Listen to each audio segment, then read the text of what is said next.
এখন এখানে আকীদার একটা মাসালা রয়েছে, সেটা হলো কিছু লোক বলে থাকে কাবা শরীফ থেকে বাইতুল মুকাদ্দাস শরীফ পর্যন্ত বিশ্বাস করে হচ্ছে ফরজ, বাকিটা বিশ্বাস না করলে সে বেদাতি হবে, কাফের হবে না, নাউজুবিল্লাহ। এখন যদি সে বাকিটা বিশ্বাস না করে তাহলে সে সলাৎ পেল কোথায়? নামাজ তো বাইতুল মুকাদ্দাস শরীফ ফরজ হয়নি, আর সে আজমে ফরজ হয়েছে। তো সেখানে গেছে লে নুরিয়াহু,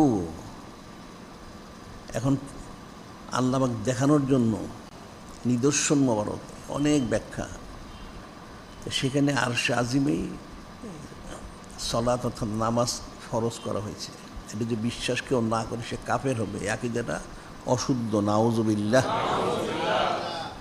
কাজী কাবা শরীফ থেকে বাইতুল মুকাদ্দাস শরীফ পর্যন্ত সরাসরি বর্ণনা, আর বাকিটা হচ্ছেন আল্লাহ পাক এটা ইশারা করেছেন, ইঙ্গিত করেছেন, সেটাও তিনি ওনাকে সেই আরশে আজিম শরীফে নিয়েছেন, সেখানে দিদার মোবারক দিয়েছেন, এবং এই যে সমস্ত উম্মতের জন্য নেয়ামত প্রয়োজন সেগুলি তিনি সেদিন ঘোষণা করে দিয়েছেন। সুবহানাল্লাহি ওয়া বিহামদিহি।